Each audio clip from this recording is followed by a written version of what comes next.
Hello guys, नमस्कार। मैं भावेश गजपाल पुनः आपके साथ आपके अपने YouTube चैनल लक्ष्य विद भावेश गजपाल में। यदि आप चैनल पर नए हैं तो चैनल को सब्सक्राइब जरूर कीजिए, साथ ही बाजू में जो बेल आइकॉन है उसे प्रेस करें ताकि जैसे ही मैं कोई वीडियो डालूं इंपॉर्टेंट तो आपको नोटिफिकेशन तुरंत ही प्राप्त हो सके। वीडियो को लाइक करना ना भूलें यदि वीडियो पसंद आता है। आज हम करने वाले हैं असिस्टेंट प्रोफेसर का 5 नवंबर 5/11/2020 को जो एग्जाम हुआ था जिसमें 50 क्वेश्चन छत्तीसगढ़ के आए थे, उसके मैं आज मॉडल आंसर कराने वाला हूं। ये छत्तीसगढ़ के 50 क्वेश्चन का मॉडल आंसर है, जिसमें लगभग 2 क्वेश्चन को छोड़ के बाकी सब के लगभग 48 क्वेश्चन के मैं सही सही आपको आंसर बताऊंगा विथ सोर्स भी बताते जाऊंगा कि कहां कहां से, कई जगह जहां पर मुझे बताने लायक लगेगा कि हाँ यहां पर बताना चाहिए तो वहां पर मैं बताऊंगा। एक और बात कि आगामी आने वाले एसीएफ रेंजर के एग्जाम के दृष्टिकोण से ये 50 क्वेश्चन बहुत इंपॉर्टेंट है। यदि आप इन क्वेश्चंस का लेवल देखेंगे, कई क्वेश्चन तो एकदम सरल है, 10 क्वेश्चन ऐसे हैं तो इतने सरल है जो कोई भी बना लेगा, लेकिन इस पूरे 50 क्वेश्चन का जब एवरेज निकालेंगे तो लेवल इतना ज्यादा हाई है कि इस 50 में से 30 क्वेश्चन को सही सही बना पाना कठिन है। 30 क्वेश्चन ही बना पाएंगे आप, 50 में से 50 पूरा सही सही आप नहीं बना पाएंगे, या 50 में से 40 भी सही सही नहीं बना पाएंगे। किसी किसी जगह में 50-50 हो जाएगा। इवन संविधान के क्वेश्चन को राज्य से जोड़ते हुए, राज्य छत्तीसगढ़ से जोड़ते हुए पूछा गया, राज्य के परिप्रेक्ष्य में पूछा गया है। जिस प्रकार नगरीय निकाय पंचायती राज पूछता है उसके क्वेश्चन पूछे गए हैं। संविधान के क्वेश्चन राज्य से जोड़ते हुए पूछे गए हैं, क्योंकि छत्तीसगढ़ का ही क्वेश्चन दे सकता है, केंद्र का क्वेश्चन तो नहीं दे सकता, मतलब पूरे संविधान का क्वेश्चन तो नहीं दे सकता। इसलिए छत्तीसगढ़ से जोड़ते हुए या राज्य को मानते हुए, राज्य से जोड़ते हुए राज्य के क्वेश्चन पूछे गए हैं, राज्यपाल से संबंधित क्वेश्चन पूछे गए हैं। और बहुत सारे क्वेश्चन आपको नए मिलेंगे। कुछ ऐसे क्वेश्चन है, 1-2 क्वेश्चन जो मुझे नए लगे और जिसके मुझे आंसर नहीं पता थे, वो 2 क्वेश्चन को छोड़कर बाकी सबके मैं आंसर आपको सही सही बताऊंगा। वीडियो में अंत तक बने रहे। चलिए चालू करते हैं वीडियो। सबसे पहला क्वेश्चन क्या बोल रहा है, किस वंश के शासक ने जगदलपुर, किस वंश के शासक ने जगदलपुर का दलपत सागर बनवाया था? ए नागवंश, बी काकतीय वंश, सी वकाटक वंश, डी कलचुरी वंश। जो इंग्लिश मीडियम वाले हैं वो इंग्लिश में पढ़ते जाएं। Ruler of which dynasty constructed Dalpat Sagar of Jagdalpur? तो किस वंश के शासक ने बनवाया था भाई? काकतीय वंश के शासक ने, ठीक है। दलपत देव ने दलपत सागर बनवाया था। चलिए क्वेश्चन नंबर 2 की ओर बढ़ते हैं। चलिए क्वेश्चन नंबर 2 देखते हैं। काले ग्रेनाइट से निर्मित नंदी बैल किस स्थान पर पाए जाते हैं? तो इसका आंसर आएगा ए बारसूर में। बालोद, बलौदाबाजार और कोंडागांव इसका आंसर नहीं होगा, इसका आंसर होगा ए बारसूर। निम्नलिखित में से कौन सी गुफा तीरथगढ़ जलप्रपात के निकट स्थित है? तो सीता बेंगरा, हाथी गुफा, कुटुमसर गुफा, जोगीमारा गुफा। तो कुटुमसर गुफा जो है, जो वो तीरथगढ़ जलप्रपात के निकट स्थित है, ठीक है। तो इसका आंसर आएगा आपका सी, ठीक है। क्वेश्चन नंबर 4 देखते हैं अब। निम्न में से कौन सी कवि खांडेराव की कृति है? कवि खांडेराव की कृति बताना है आपको, ठीक है। तो चौथे क्वेश्चन का आएगा आंसर आपका राधा विनोद। राधा विनोद जो है वो खांडेराव की कृति है। अब आप बोलोगे कि सर खांडेराव के बारे में तो हमने पढ़ा नहीं है, तो मैं इस क्वेश्चन को पकड़ने का आपको तरीका बताता हूं, तरीका बताते जाऊंगा, ठीक है। ये आप वीडियो में अंत तक बने रहें, आपको इतने अच्छे अच्छे क्वेश्चन देखने मिलेंगे संविधान के और नगरीय निकाय पंचायती राज के, जिसको मैं पूरे डील के साथ बताऊंगा। निम्न में से कौन सी कवि खांडेराव की कृति है? तो राधा विनोद। राधा विनोद मैं कैसे कह सकता हूं कि राधा विनोद है, ठीक है। मैं इसलिए कह सकता हूं क्योंकि गंगा लहरी, विक्रम विलास और माता के भजन तीनों रेवाराम बापू की रचनाएं हैं, ठीक है। ये बापू रेवाराम की रचनाएं हैं, ठीक है।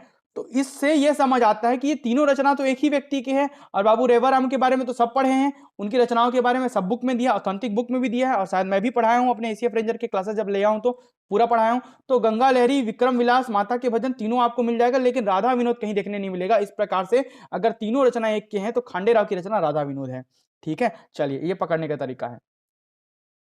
क्वेश्चन नंबर 5, छत्तीसगढ़ में किस दिन प्रतिवर्ष अंतरराष्ट्रीय बौद्ध सम्मेलन का आयोजन किया जाता है? ठीक है, तो 8 से 10 फरवरी को अंतरराष्ट्रीय बौद्ध सम्मेलन का आयोजन इस साल भी किया गया था, लेकिन जो चालू होता है वास्तव में वो 8 फरवरी है, ठीक है। तो छत्तीसगढ़ में किस दिन प्रतिवर्ष अंतरराष्ट्रीय बौद्ध सम्मेलन का आयोजन किया जाता है? तो 8 फरवरी आएगा इसका आंसर, ठीक है। क्वेश्चन नंबर 6, सबरी माता मंदिर कहां स्थित है? ठीक है, तो सबरी माता मंदिर स्थित है सिवरी नारायण में। खरौद, झलप, दंतेवाड़ा नहीं भाई, सिवरी नारायण आएगा इसका आंसर। कैसे सिवरी नारायण आएगा? क्योंकि राजा सबर हुआ करते थे, उसकी पुत्री थी सबरी, सबरी के नाम से उसका नाम पड़ा है सिवरी नारायण। पहले वो नारायणपुर कहलाता था, ठीक है, प्राचीन समय में वो नारायणपुर कहलाता था, जहां पर जूठे बेर वाला जो पत्ता सबरी का जो पेड़ है जिसमें से बेर खिलाया गया, ऐसे करके मान्यता है, ठीक है, राम भगवान को, तो वैसा वो जगह है, तो सिवरी नारायण, ठीक है, सबरी का मंदिर जहां पर स्थित है। चलिए आगे बढ़ते हैं। निम्नलिखित में से कौन सी छत्तीसगढ़ की प्रमुख जनजाति है?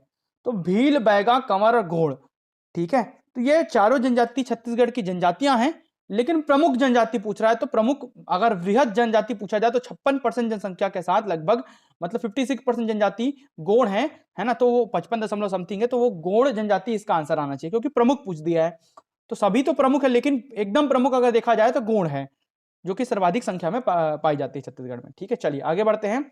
भैंसा दरहा झील में निम्नलिखित में से कौन सा जानवर पाया जाता है? तो भैंसा दरहा, दरहा मतलब गड्ढा न मान सकते हो, ठीक है, पोखर जैसा, तो भैंसा दरहा झील में निम्नलिखित में से कौन सा जानवर पाया जाता है? भाई भैंसा दरहा नाम है तो जंगली भैंसा नहीं पाया जाएगा, वहां पाया जाता है मगरमच्छ। क्या पाया जाता है? मगरमच्छ। जंगली भैंसा, मगरमच्छ, जंगली हाथी, जंगली सुअर, मगरमच्छ पाया जाता है, प्राकृतिक रूप से वहां पर बसते हैं, ठीक है, नेचुरल करके जगह पूछा गया है। नेचुरल जगह कौन सा है मगरमच्छ के बसने का? तो भैंसा दरहा आप लगाएंगे, उल्टा भी पूछ देता है क्वेश्चन को, है ना, दो तीन तरीके से पूछा गया question. Question number 9, ACF ranger और आगामी आने वाले सीजीपीएससी के परिप्रेक्ष्य से ये पूरे 50 क्वेश्चन छत्तीसगढ़ का जिनको तैयारी करना है वो 50 क्वेश्चन पूरा अंत तक देखे, बहुत सारा आइडिया होगा।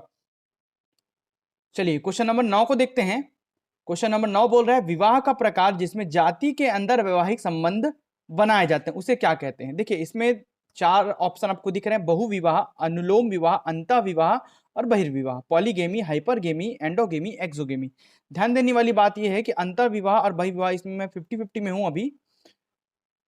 आप बोल सोचोगे कि ये सीधा साधा सा क्वेश्चन है कि जाति के अंदर वैवाहिक संबंध, तो अंतः विवाह होना चाहिए आपके हिसाब से, पर मैं इसको दूसरे तरीके से सोचता हूं कि बहिर्विवाह की परिभाषा है कि एक ही जाति के अंतर्गत आने वाले विभिन्न गोत्रों के बीच विवाह बहिर्विवाह। जैसे कि जनजातियों में बहिर्विवाही गोत्र पाए जाते हैं, एक ही गोत्र में विवाह नहीं होंगे, लेकिन एक ही जाति के अंतर्गत बहुत सारे गोत्र आते हैं, उनमें विवाह होता है, वो बहिर्विवाह के अंतर्गत आ जाएगा। तो जाति के अंदर वैवाहिक संबंध बनाना तो बहिर्विवाह भी हो सकता है ना, लेकिन ज्यादा सीधा सीधा प्रत्यक्ष रूप से देखते हुए इसे अंतः विवाह लगा देना चाहिए। तो ये मैं इसमें 50-50 हूं, इसमें ए और सी और डी दोनों हो सकता है, ठीक है, इसका आंसर, लेकिन इसका आंसर ज्यादातर लोग सी बोल रहे हैं, तो सी होना चाहिए इसका आंसर, अंतः विवाह ले लेते हैं, ठीक है। कंपनी सरकार के खिलाफ परलकोट विद्रोह कब हुआ? तो 1825 में परलकोट विद्रोह होता है कंपनी सरकार के खिलाफ, ठीक है, 1825 इसका आंसर आएगा। क्वेश्चन नंबर 10 का आंसर 1792, 1833, 1774, तो 1825, 1825 इसका आंसर आएगा। अब आते हैं हम क्वेश्चन नंबर 11वें की ओर। छत्तीसगढ़ में सोयाबीन का उत्पादन किस जिले में सबसे अधिक होता है? वर्तमान की स्थिति में राजनांदगांव में सोयाबीन का उत्पादन सबसे अधिक होता है, राजनांदगांव जिले में, इसके पहले कवर्धा था। अभी वर्तमान में राजनांदगांव जिले में सोयाबीन का उत्पादन सबसे अधिक होता है ना, राजनांदगांव, कवर्धा, बालोद, बिलासपुर, तो राजनांदगांव इसका आंसर आएगा। क्वेश्चन नंबर 12वां क्या बोल रहा है? 2011 की जनगणना के अनुसार सबसे कम लिंगानुपात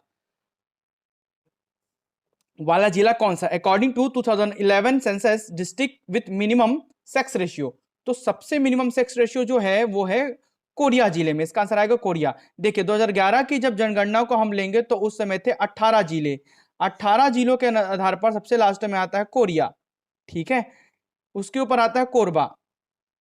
लेकिन जब हम 27 जिलों वर्तमान स्थिति में मतलब एक साल पहले की स्थिति की बात करें जब 28वां जिला नहीं बना था, तो उस समय आता था आपका रायपुर सबसे लास्ट में, जहां पर लगभग 963 हर 1000 पुरुषों के पीछे महिलाओं की संख्या 963 थी। कोरिया में 968 है। उसके ऊपर आता था दुर्ग, उसके ऊपर आता था कोरिया, और उसके ऊपर आता था कोरबा। ये आपका नीचे से ऊपर है ना, सबसे लास्ट में आएगा रायपुर, इसमें सबसे लास्ट में कोरिया। तो दोनों स्थिति में देखा जाए, ठीक है, तो कोरिया ही आंसर होगा, क्योंकि दुर्ग और रायपुर तो दिया ही नहीं है।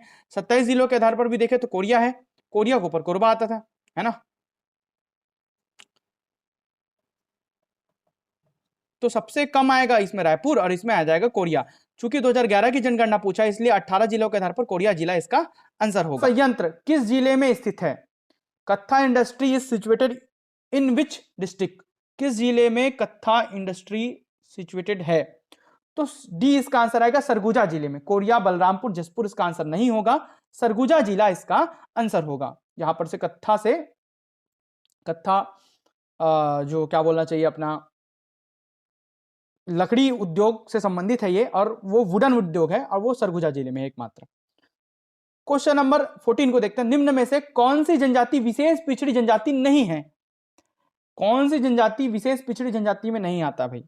अबुझमाड़िया, बैगा या बिरहोर? ठीक है, अबुझमाड़िया, बैगा या बिरहोर और भतरा, इनमें से कौन सी जनजाति विशेष पिछड़ी जनजाति में नहीं आता?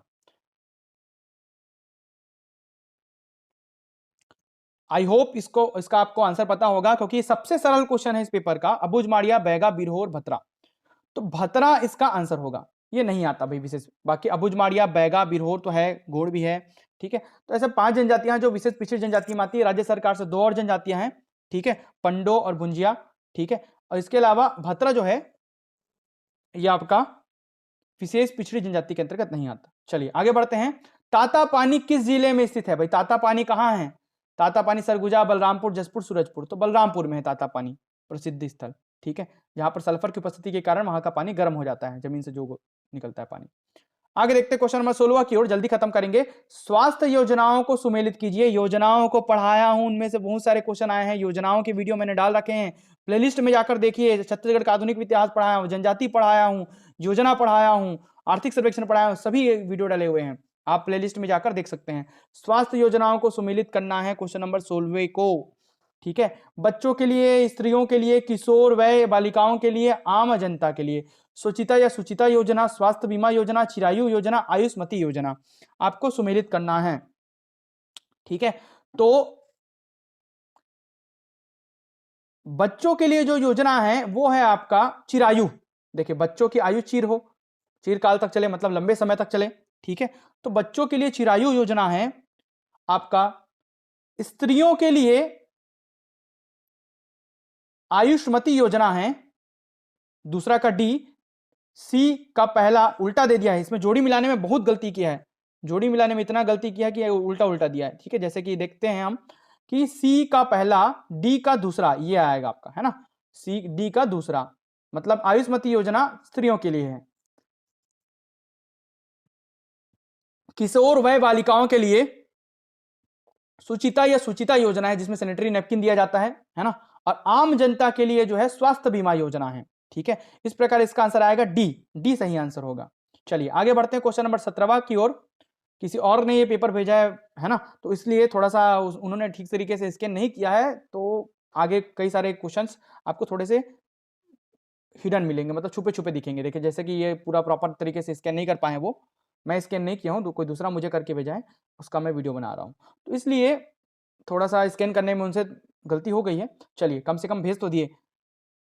हरिक नानी बेरा अभियान किसे संबंधित है? तो हरिक नानी बेरा कैंपेन इज रिलेटेड टू वृद्धावस्था सहायता से, कुपोषण और एनीमिया की स्थिति में सहायता से, रोजगार सहायता से, कोरोना संकट में सहायता से। क्वेश्चन नंबर 17 का आंसर होगा बी, कुपोषण और एनीमिया की स्थिति में सहायता से हरिक नानी बेरा कैंपेन चलाया जा रहा है छत्तीसगढ़ में योजना।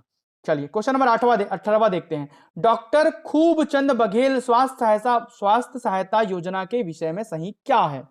क्या सही है? मृत्यु होने पर परिवार को आर्थिक सहायता, कुपोषण और एनीमिया का उन्मूलन, रुपए 20 लाख तक चिकित्सा सहायता, स्वास्थ्य बीमा योजना। देखिए, इसमें इस ऑप्शन में एक गलती किया है कि इसका आंसर तो सी आएगा, रुपए 20 लाख तक चिकित्सा सहायता, लेकिन इसमें प्रति परिवार लिखना जरूरी था। ये प्रति परिवार है, अभी प्रति परिवार रुपए 20 लाख तक की चिकित्सा सहायता डॉक्टर खूबचंद बघेल स्वास्थ्य सहायता योजना के तहत मिल रहा है। प्रति परिवार 20 लाख रुपए तक का, और 50,000 एक के पीछे, ऐसा कुछ है ना। कुछ और लिमिटेशंस है। अभी 20 लाख रुपए वाला आपका हमारे मुख्यमंत्री के फोटो के बाजू में ये योजना का फोटो लेकर घूमते रहता है, वायरल होते रहता है पोस्टर्स। उन सभी योजनाओं को ना आप सेव करके रखा। इतना सारा योजना का क्वेश्चन आया है, इतना सारा पंचायती राज नगरीय निकाय का क्वेश्चन आया है, इतना सारा राज्यपाल और मतलब राज्य के संविधान से संबंधित क्वेश्चन आया है इसमें।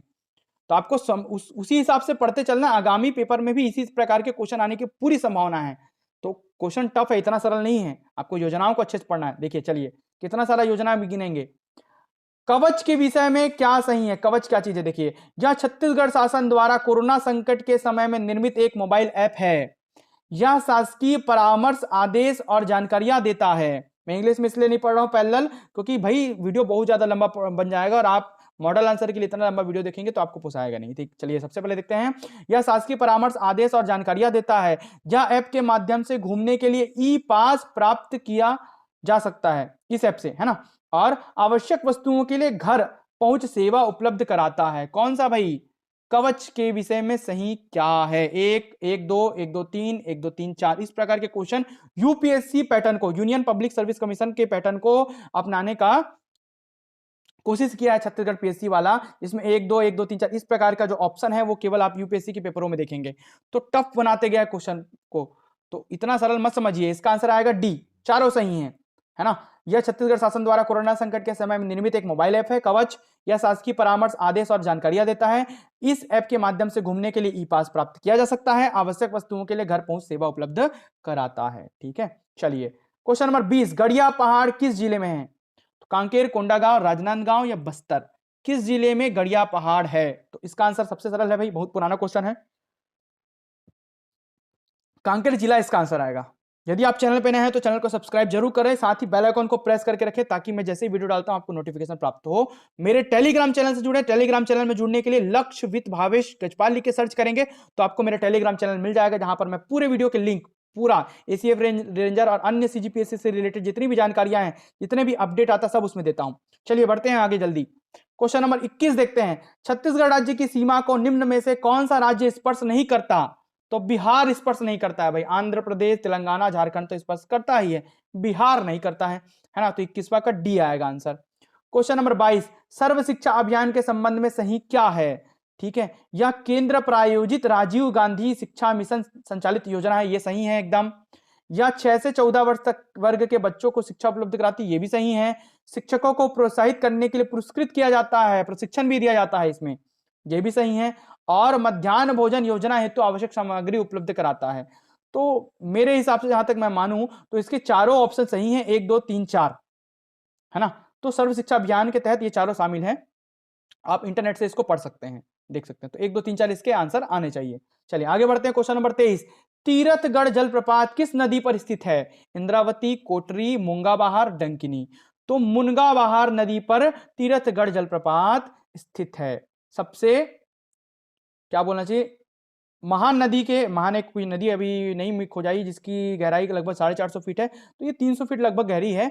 और चौड़ी में आपका आएगा चित्रकोट और गहरी में आपका आएगा आपका तीरथगढ़ जलप्रपात। ठीक है, अभी वर्तमान जो करंट अफेयर में एक और नदी आई है जो, है ना, उसको छोड़कर, शायद महान या कुछ म से कुछ नाम है, महान वगैरह नदी, जिसकी गहराई लगभग 450 या 400 कुछ फीट है, तो वो गहरी हो गई, अब तीरथगढ़ के से भी ज्यादा गहरी है। ठीक है, अभी खोजाई है, परंतु तीरथगढ़ को हम हमेशा आंसर लेते आए हैं तो वो ही लेना है आपको। ठीक है, हालांकि अगर उसमें ऑप्शन, जब तक वो नदी जो नई नदी खोजाई है उसका ना ऑप्शन दे तब आपको वो लेना है, अगर वो नहीं दिया है तो आपको तीरथगढ़ लेना है। तीरथगढ़ जलप्रपात किस नदी पर स्थित है? तो मूंगाबहार पर है। छत्तीसगढ़ में क्वेश्चन नंबर 24, छत्तीसगढ़ में लौह अयस्क का सबसे अधिक उत्पादन किस जिले में होता है? बस्तर, दुर्ग, नारायणपुर, दंतेवाड़ा। 3 खदानें हैं, उत्पादन भंडारण में भी और उत्पादन में भी शायद वही है, तो दंतेवाड़ा ही इसका आंसर आएगा। 24 क्वेश्चन का आंसर आएगा डी, दंतेवाड़ा। ठीक है, चलिए आगे बढ़ते हैं अब हम। क्षेत्रफल की दृष्टि से सबसे छोटा जिला कौन सा है? मुंगेली, दुर्ग, रायपुर या धमतरी। तो दुर्ग जिला लगभग 2500 2000 समथिंग के आसपास है, बाकी सब 9000 8000 7000 के वर्ग किलोमीटर एरिया में फैले हुए हैं, लेकिन दुर्ग 2 या 2500 कुछ स्क्वायर फीट एरिया में फैला हुआ है। तो सबसे छोटा जिला क्षेत्रफल की दृष्टि से दुर्ग जिला है। ठीक है, किस संभाग में सबसे अधिक जिले हैं? तो वर्तमान की स्थिति में देखा जाए तो आप बिलासपुर लगा दोगे? नहीं भाई, बस्तर ही है, बिलासपुर अभी भी पीछे है, 6 ही जिला है। तो बस्तर के अंतर्गत अभी भी 7 जिले हैं, बस्तर संभाग के अंतर्गत, है ना। तो सबसे सरल क्वेश्चन है ये 26 का। चलिए क्वेश्चन नंबर 27 की ओर आगे बढ़ते हैं हम। माड़िया का उत्पादन सबसे अधिक किस जिले में होता है? माड़िया, माड़िया एक पेय पदार्थ है। वैसे तो माड़िया का उत्पादन सबसे अधिक बस्तर जिले में होता था, लेकिन बस्तर से संबंधित लगा हुआ कोंडा गांव है, तो इसका आंसर कोंडा गांव होना चाहिए। कई लोग इसमें गरियाबंद भी आंसर ले सकते हैं। तो माड़िया का उत्पादन सबसे अधिक कोंडा गांव में होता है, पेय पदार्थ है एक प्रकार का, ठीक है। चलिए आगे बढ़ते हैं। 28वां, पामेड़ अभ्यारण्य किस जिले में स्थित है? बीजापुर, नारायणपुर, दंतेवाड़ा, सुकमा। बीजापुर जिले में पामेड़ अभ्यारण्य स्थित है। आगे बढ़ते हैं। छत्तीसगढ़ में हीरा किस जिले में पाया जाता है? सबसे पता है देवभोग गरियाबंद फेमस है, तो सी गरियाबंद जिला देवभोग, है ना, तहसील के अंतर्गत क्षेत्र जो है हीरे के लिए प्रसिद्ध है। छत्तीसगढ़ में हीरा किस जिले में पाया जाता है? तो गरियाबंद आएगा। बस्तर, दंतेवाड़ा, धमतरी, गरियाबंद, गरियाबंद आएगा। छत्तीसगढ़ के किस जिले में औसत वार्षिक वर्षा सबसे अधिक है? कांकेर, बिलासपुर, नारायणपुर, रायगढ़। औसत वार्षिक वर्षा बोले, औसत बोले, एवरेज। सीजनेबल वर्षा तो नारायणपुर का अबुझमाड़ वाला क्षेत्र है, जहां पर 187 कुछ समथिंग सेंटीमीटर कुछ वर्षा होती है। अगर मिलीमीटर ऑथेंटिक बुक, मानक बुक के आधार पर जाए तो 3 वर्षा के बहुत बड़े क्षेत्र आते हैं, जिसमें से रायगढ़ बेसिन वाला जो क्षेत्र है वो औसत वार्षिक वर्षा के लिए प्रसिद्ध है, जिसमें से लगभग 1550 से 1600 मिलीमीटर की औसत वार्षिक वर्षा यहां पर होती है, जो कि छत्तीसगढ़ के 3 बड़े हॉटस्पॉट। औसत एवरेज पूछा है भाई, सीजनेबल नहीं पूछा है, सीजन वर्षा ऋतु में नहीं पूछा है। सीजनेबल में तो अबुझमाड़ में होता है ना, नारायणपुर। लेकिन अगर अब पूछेगा औसत, तो मेरे हिसाब से यहां पर रायगढ़ बेसिन इसका आंसर आना चाहिए। 3 हॉटस्पॉट हैं, उसमें से रायगढ़ इसका आंसर आना चाहिए, यहां पर औसत में ज्यादा है ऑप्शन में से। प्रत्यक्ष रूप से तो अबुझमाड़ की पहाड़ियां नहीं दिया है, आपका नारायणपुर जिला दे दिया है, जिले में तो नहीं होता है वर्षा। अगर अबुझमाड़ लिखता तो अबुझमाड़ नहीं लगाते हैं, लेकिन यहाँ पर रायगढ़ के रायगढ़ बेसिन क्षेत्र में पूरा होता है। रायगढ़ बेसिन कहने का तात्पर्य पूरा रायगढ़ वाला, जहां पर रायगढ़ में प्रमुख नदियां बहती है और उसके बहाव के क्षेत्र, तो उस हिसाब से इसका आंसर डी आना चाहिए। चलिए आगे बढ़ते हैं। 31वां, राज्य लोक सेवा आयोग के विषय में सही क्या है? देखिए संविधान का क्वेश्चन है, लेकिन राज्य से रिलेटेड करके पूछा है, राज्य लोक सेवा आयोग पूछ दिया है, तो क्या सही है भाई? इसके अध्यक्ष राज्यपाल के द्वारा नियुक्त किए जाते हैं, बिल्कुल सही, ठीक है। इसके अध्यक्ष राज्यपाल के द्वारा नियुक्त किए जाते हैं। इसके सदस्य राज्यपाल के द्वारा नियुक्त किए जाते हैं, बिल्कुल सही, एक सही, दो सही, दोनों सही हैं। इसके अध्यक्ष और सदस्य को राज्यपाल निलंबित कर सकता है, बिल्कुल सही, ठीक है। इसके अध्यक्ष और सदस्यों को राज्यपाल निलंबित कर सकता है। और चौथा, इसके अध्यक्ष और सदस्यों को राज्यपाल पदच्युत नहीं कर सकता है, मतलब पद से हटा सकता है, बोले नहीं भाई, पद से हटाने का काम केवल राष्ट्रपति करता है, यहां पर राज्यपाल नहीं, राष्ट्रपति लिखना चाहिए था, तो ये सही होता। इस प्रकार से हमारा कौन कौन सा ऑप्शन सही है? 1, 2 और 3 सही है, तो इसका आंसर आएगा सी, 1, 2 और 3। तो राज्यपाल नहीं, राष्ट्रपति पद से हटा सकता है, सस्पेंड कर सकता है राज्यपाल विशेष कंडीशन में, ठीक है। चलिए आगे बढ़ते हैं। क्वेश्चन नंबर 32, निम्नलिखित में से कौन सा कार्य राज्यपाल की विधायी शक्ति है? अध्यादेश जारी करना, विधानसभा का अधिवेशन बुलाना, विधानसभा में आंग्ल भारतीय सदस्य का मनोनयन, विधानसभा को संबोधित करना, चारों है। अध्यादेश भी बुलाता है, विधानसभा का अधिवेशन बुला सकता है, ये भी विधायी शक्ति है। विधायिका को अधिवेशन बुला रहा है मतलब विधायकों को बुला, विधानसभा में आंग्ल भारतीय सदस्य का मनोनयन या नियुक्ति, ये भी उसकी विधायी शक्ति है। और हर साल जब इलेक्शन होता है उसके पहला जो सभा होती है उसको संबोधित करने का काम विधानसभा को राज्यपाल का होता है, जैसे राष्ट्रपति का होता है केंद्र में, वैसे राज्य में राज्यपाल का है। तो विधानसभा को संबोधित कर सकता है। इस प्रकार से डी इसका आंसर सही होगा, 1, 2, 3, 4 चारों सही हैं, ठीक है। चलिए क्वेश्चन नंबर 33 की ओर बढ़ते हैं। देखिए 2 क्वेश्चन संविधान के हो गए। देखिए पंचायती राज, जनपद पंचायत और जिला पंचायत के अध्यक्षों में क्या समानता है या समानता क्या है? दोनों अप्रत्यक्ष रूप से चुने जाते हैं, बिल्कुल सही। क्वेश्चन नंबर 33, दोनों मूलतः संस्था के सदस्य के रूप में चुने जाते हैं, बिल्कुल सही, ठीक है। दोनों को अविश्वास प्रस्ताव द्वारा पदच्युत किया जा सकता है, बिल्कुल हटाया जा सकता है, बिल्कुल सही। दोनों समान जनता का प्रतिनिधित्व करते हैं, यह गलत है। जनता का भाई जनपद और जिला बनाने क्या औचित्य रह जाएगा जब समान जनता का, मतलब उतने ही नंबर ऑफ जनता के पीछे जनपद पंचायत जिला पंचायत गठित किए जाते हैं, ऐसा बोल रहा है चौथा पॉइंट, बिल्कुल गलत। दोनों का आंकड़ा अलग अलग है, 5000 या 50,000 कुछ अलग अलग आंकड़े हैं। जनपद पंचायत कहां पर बनेगा, जिला पंचायत कहां पर बनेगा, वहां पर की आबादी के हिसाब से डिपेंड करता है, तो ये समान जनता का प्रतिनिधित्व नहीं करते हैं भाई। तो इसका आंसर आएगा सी, 1, 2 और 3 तीनों सही है, चौथा ना गलत है ना। तो क्या सही है? देखिए एक और क्वेश्चन, जनपद पंचायत के सामान्य प्रशासन समिति का अध्यक्ष समिति के द्वारा चुना जाता है, बिल्कुल सही है। क्वेश्चन नंबर 34, क्वेश्चन नंबर 34, जनपद पंचायत के सामान्य प्रशासन समिति का, नहीं गलत है, सॉरी। क्वेश्चन नंबर 34, जनपद पंचायत के सामान्य प्रशासन समिति का अध्यक्ष समिति के द्वारा चुना जाता है। 2, जनपद पंचायत का उपाध्यक्ष शिक्षा समिति का पदेन सभापति होता है, यह सही है। जनपद पंचायतों के अध्यक्ष जिला पंचायत के पदेन सदस्य होते हैं, यह भी सही है। जनपद पंचायत के अध्यक्ष जिला पंचायत के किसी समिति के सदस्य नहीं हो सकते, चौथा ये भी सही है। जनपद पंचायत का अध्यक्ष सभी स्थायी समितियों का सभापति होता है, ये गलत है। तो आपका पहला और पांचवा गलत है, इस प्रकार 2, 3 और 4 सही है, इसका मतलब बी इसका सही आंसर आएगा। क्वेश्चन नंबर 34 का आंसर बी आएगा। ठीक है, चलिए आगे बढ़ते हैं, क्वेश्चन नंबर 35 की ओर बढ़ते हैं। सही क्या है? किसी लघुत्तर नगरीय क्षेत्र के लिए नगर पालिका परिषद का गठन किया जाता है, सही है। नगर पालिका परिषद किसी लघुत्तर नगरीय क्षेत्र के लिए किया जाता है। किसी ग्रामीण क्षेत्र के नगरीय क्षेत्र में संक्रमण क्षेत्र के लिए नगर पालिका परिषद का गठन किया जाता है, गलत, नगर पंचायत का गठन होता है। अगला, किसी लघुत्तर नगरीय क्षेत्र के लिए नगर पंचायत का गठन किया जाता है, यह भी गलत है। किसी ग्रामीण क्षेत्र में से नगरीय क्षेत्र में संक्रमणगत क्षेत्र के लिए नगर पंचायत का गठन किया जाता है, यह सही है। इस प्रकार पहला और चौथा सही है, इसका आंसर आएगा सी, पहला और चौथा। ठीक है, चलिए अब हम देखते हैं क्वेश्चन नंबर 36 की ओर। 36 को ध्यान से पढ़ेंगे। ग्राम पंचायत के उप सरपंच के विषय में सही क्या है? मूलतः वह एक निर्वाचित पंच होता है, सही है भाई। वह ग्राम पंचायत के सदस्यों द्वारा चुना जाता है, सही है। उसे प्रत्यावर्तित किया जा सकता है, रिकॉल किया जा सकता है, नहीं किया जा सकता। उप सरपंच चुने जाने के बाद वह पंच से त्यागपत्र दे देता है, नहीं भाई। पंच और उप सरपंच के रूप में उसकी भूमिका दोहरी होती है, ये सही है। ठीक है, तो इस प्रकार से 1, 2 और 5 सही है, इसलिए इसका आंसर आएगा डी, 1, 2 और 5। पीडीएफ मैं अपने टेलीग्राम चैनल में उपलब्ध कराऊंगा।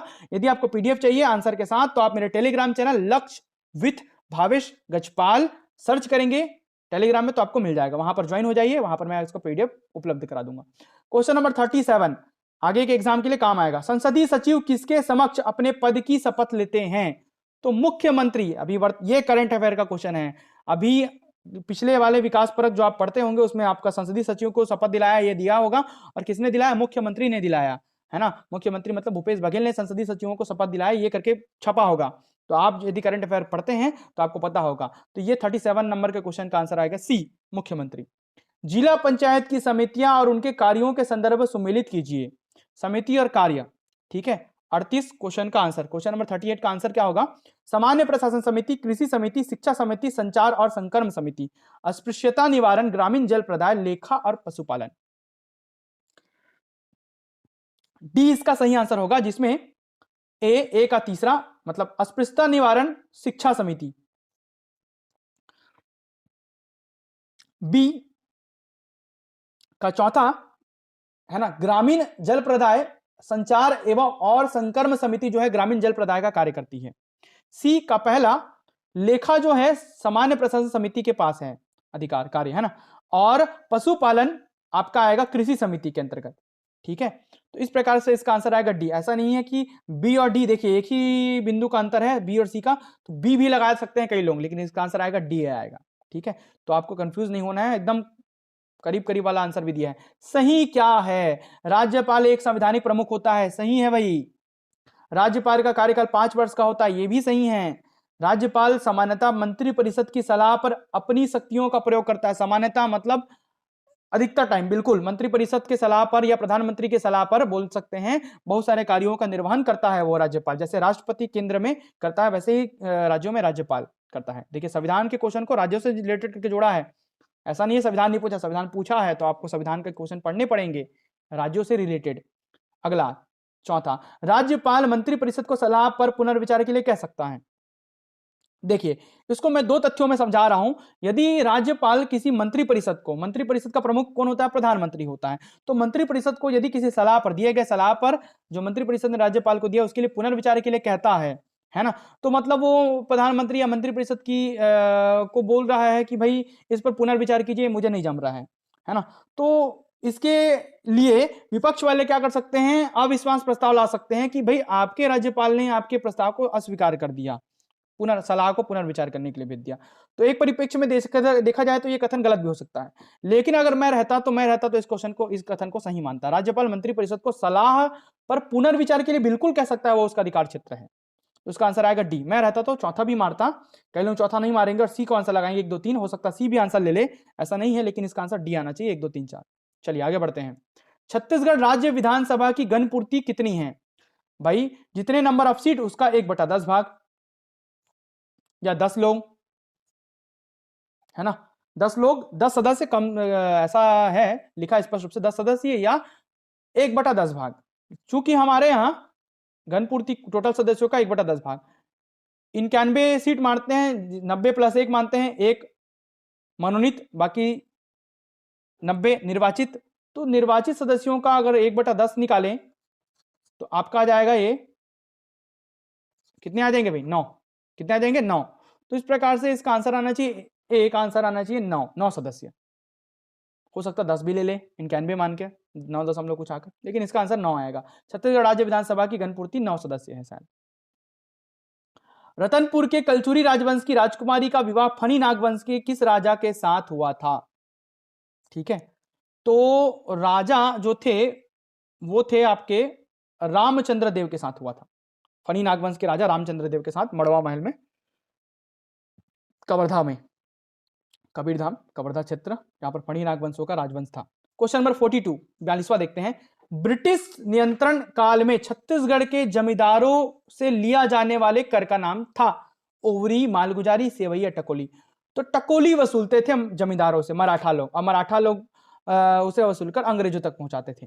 ठीक है, मराठों के अंतर्गत यहां पर जमींदार थे, तो टकोली वसूलते थे भाई, टकोली इसका आंसर आएगा। ये भी पढ़ाया हूं आपको, छत्तीसगढ़ का आधुनिक इतिहास पढ़ा रहा हूं, सब का आंसर आपको मिल जाएगा उसमें।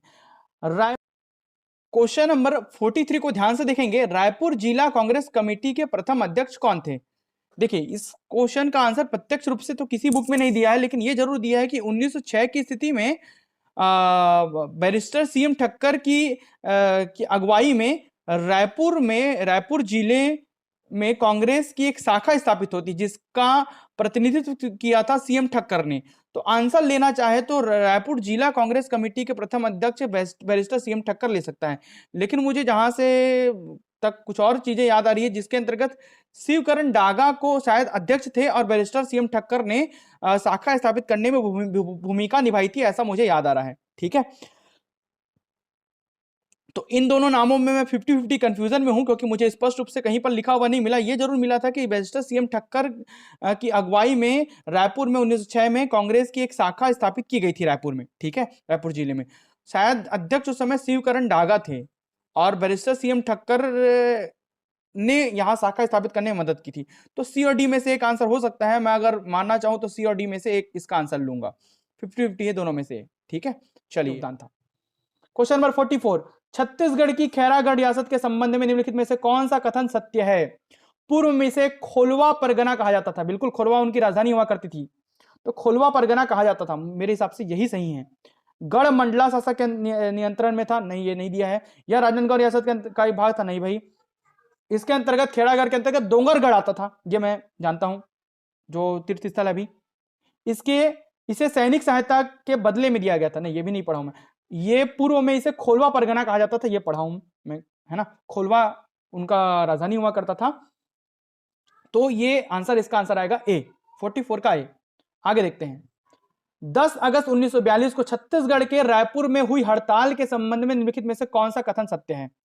पता नहीं ये इस टाइप के क्वेश्चन, विवादित क्वेश्चन क्यों छाड़ता है पीएससी, जिससे कि जो नियुक्ति है या वो कोर्ट में जाकर अटक जाए, ये फिर विवाद होगा इस क्वेश्चन के लिए। 100% मैं बता रहा हूं, मेरे पास ऑथेंटिक सोर्स है जिसमें से लोग दावापत्ति कर सकते हैं और विवाद करेंगे इसके लिए। इसके 2 आंसर हैं, जहां पर मुझे स्पष्ट रूप से छत्तीसगढ़ के द्वारा मान्यता प्राप्त बुक में ही दिया गया है।